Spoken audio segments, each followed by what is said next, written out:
ఆయన రాజశేఖర రెడ్డి గారి బిడ్డ ఒకసారి తిరుగుతున్నాడు, ఒక్క ఛాన్స్ అడుగుతున్నాడు, ఒక్క అవకాశం అంటున్నాడు అని చెప్పి అనేక రకమైన పర్యవసానాల మధ్య 2024 ఏంటి సార్ 2024 2024 ఇంకేముంది సార్? ఒకసారి ఇచ్చారు అవకాశం, చూశారు.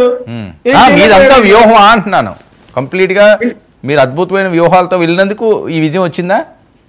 అదే సార్ చెప్తా ఉన్నాను. జగన్మోహన్ రెడ్డి గారు అట్టర్ ఫ్లాప్ అయ్యాడు కాబట్టి కూటమికి పట్టం కట్టారు ప్రజలు.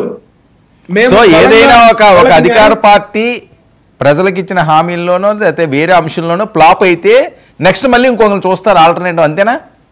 100% సార్. Okay, right. ఇప్పుడు మనం ఇచ్చిన హామీలు మనం నెరవేర్చుకోకుండా, మనం ఇచ్చిన అధికారాన్ని దుర్వినియోగం చేసుకుని, సామంతరాజులను పెట్టుకుని వాళ్ళని మేపుకుంటూ రౌడీ పాలన చేసి, గంజాయి పెంచేసి, అప్పులు చేసేసి, రాష్ట్రాన్ని రావణ కాష్టం లాగా చేసి దింపేస్తారు.